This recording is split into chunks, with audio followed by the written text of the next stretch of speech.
প্রথম কোন জায়গায় গেলে? হ্যাঁ, প্রথম কোন জায়গায় গেলে? ওই বুড়ো ওই আমরা ও তো মায়াপুর কি না? মানে এখান থেকে মায়াপুর? হ্যাঁ। টাকির থেকে? না বাড়ি। বাড়িতে মানে ধরো এই তো বাড়ি।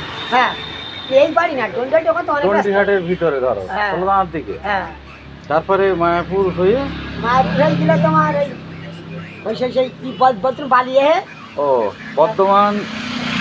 না বর্ধমান যায়। বর্ধমানে যাওনি, হুগলি দিয়ে বেরিয়েছো? হ্যাঁ হুগলি দিয়ে বেরিয়ে আরামবাগের এই দিক থেকে? হ্যাঁ, এবারে ওখানতে আইলাম ফুলপুরা। ফুরফুরে। ফুলপুরা থেকে বাগুলা হয়ে গেলাম, বাগুলা হইতে ওখানে এক রাত ছিল আর দীঘায় ছিল।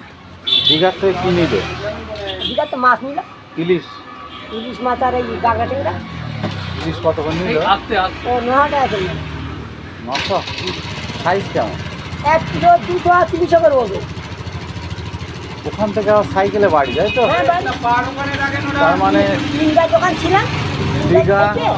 এবার ওখান থেকে ভোরবেলা বেরিয়েছি। মানে দীঘা থেকে আমাদের টাকি হচ্ছে ধরো কত, 200 কিলোমিটার ধরে নাও রাউন্ড। না তারও বেশি।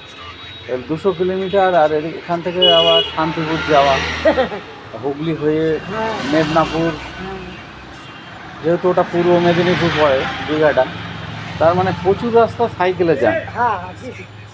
আল্লাহ রহম করিয়েছে। সত্যি মানে আমি তো অবাক হয়ে যাচ্ছি এই তোমার কথা শুনে। আর বলছি বলছি সারা ইয়ে পারবে। আমার এই যে দাদু গেছে দেখো, তার শরীর এই যাই দেখো, এই দেখো পাটকাঠির মতন। দম আজমিরি গেছে 3 বাতে, আবার তাই বলিয়ে আমার সঙ্গে করে নিয়েছে, বলছে তোর নাতি তোরা তুমি যাবা, চল পুলিশি দায়িত্ব যাবান। যাক, খুবই ভালো, ভালো থাকো, আবার যাওয়ার চেষ্টা করো। কারো বুড়ো তো দায়িত্ব আমি তো আজমিরি চিনি, আমার তো যাবার দিতে তারও গত বছর যাওয়া বলছি। শুনে খুব ভালো লাগলো যে এত রাস্তা আমার মানে নিজেরই। আমার এই বৃষ্টিবারে যাবো। আমি মেদিনীপুর বা আমি আমাদের মৌমাছির বাক্সনে যাই, সেটা গাড়ি করে যাই, ওটাও মেদিনীপুর পূর্ব। আমি পশ্চিমটায় থাকি, পশ্চিম মেদিনীপুর, গড়বেতা, শালবনি, ওই চন্দ্রকোনা, এইসব এরিয়া থাকি। সেই এরিয়া সাইকেল মানে টাকির থেকে প্রচুর রাস্তা, 200 কিলোমিটার মানে ফাও না, এবং এই রাস্তা রান করা যায়। ভালো থাকো, সুস্থ থাকো।